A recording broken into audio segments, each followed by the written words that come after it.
Joanna will start by talking about work issues. Good morning.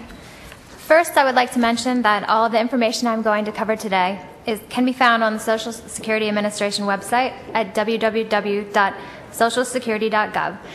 I will briefly go over the basics of how self-employment is evaluated for substantial gainful activity, or SGA purposes, the SSA Ticket to Work program, and other SSA work incentives for beneficiaries, and how self-employment is evaluated for purposes of the trial work period.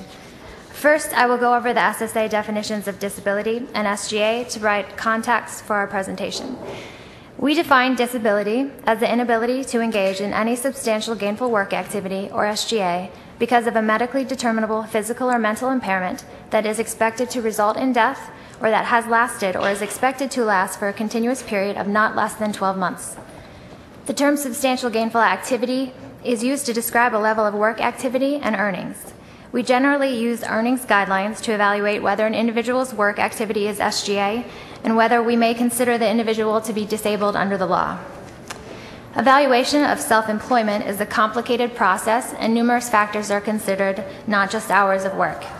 If an individual is self-employed, the way we evaluate the individual's work activity for SGA purposes will depend on when the work activity occurs and the purpose of the evaluation.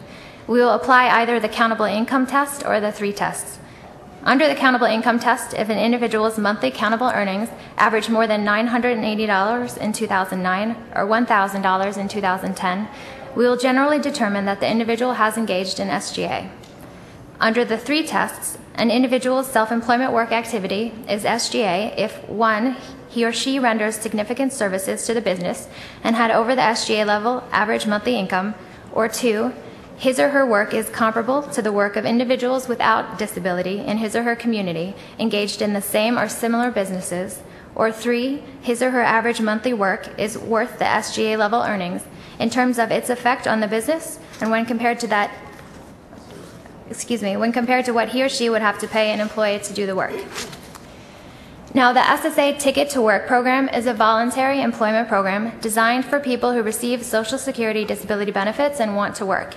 It offers them expanded opportunities to obtain services and support to work and achieve their employment goals. To participate in the Ticket to Work program, an individual must be a current beneficiary of Social Security Disability Insurance, or SSDI, ages 18 through 64, or a current beneficiary of Supplemental Security Income, or SSI, benefits, ages 18 through 64. Social Security issues beneficiaries a ticket that may be used to obtain employment support services from an expanded pool of employment providers called employment networks. An employment network may not charge a person for services provided. Beneficiaries who choose to work with an employment network may be exempt from initiation of a medical continuing disability review if they are meeting certain goals towards becoming economically self-sufficient. To learn more about Social Security's Ticket to Work program, you can call 1-866-YOUR-TICKET or 1-866-968-7842. For TDD users, call 1-866-TDD-2-WORK or 1-866-833-2967, or you can find information online at www.socialsecurity.gov/work/aboutticket.html. In addition to the Ticket to Work program, there are a number of other incentives in place to encourage disability beneficiaries to return to work. For example, in the SSDI program, one incentive is the trial work period. The trial work period allows beneficiaries to test their work for at least 9 months. During the trial work period, beneficiaries receive their full benefits regardless of how high their earnings might be, so long as their work activity has been reported and they continue to have a disabling impairment. The trial work period continues until the beneficiary accumulates 9 months in which he or she performed what we call services within a rolling 60 consecutive month period. We currently consider work to be services if the beneficiary earns more than $700 a month in 2009 or more than $720 a month in 2010, or if the beneficiary works more than 80 self-employed hours in a month.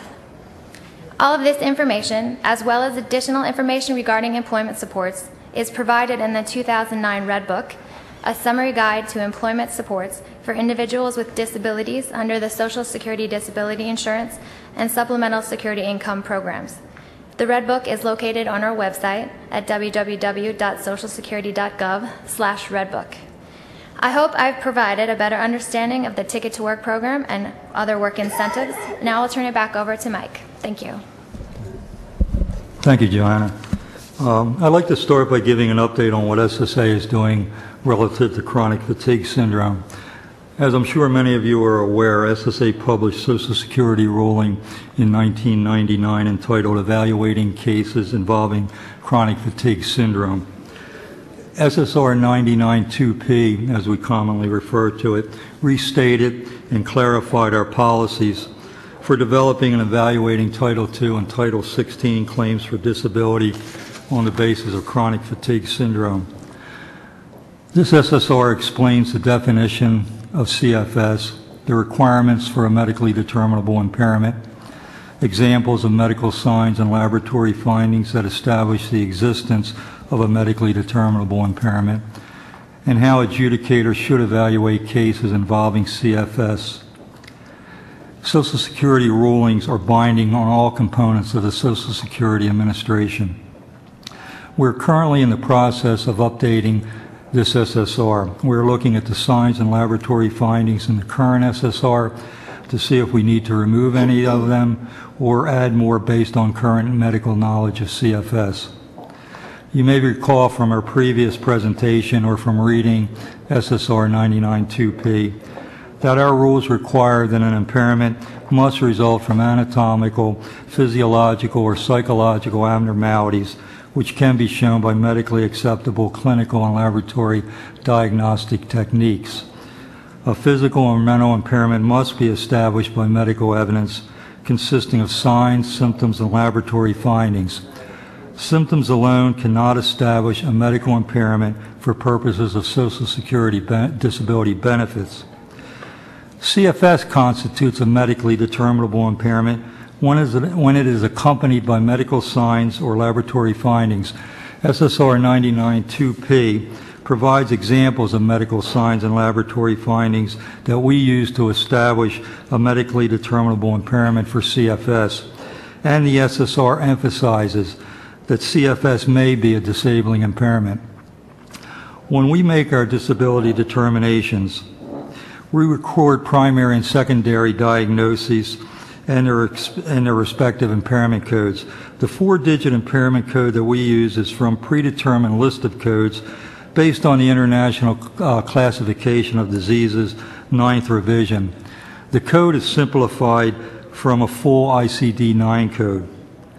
The full list of these codes can be viewed on our website at www.socialsecurity.gov/regulations. The list is located in our Program Operations Manual System, or POMS, which includes operating instructions used by our adjudicators. The specific reference number is DI 26510.015. I would like to point out, though, that our list of impairment codes is limited. They reflect the impairments that we consider in our medical listings and some other disorders that are not in our listings. The CFS code 9330 was first added in 2000, and we most recently added a code for fibromyalgia in March of 2009.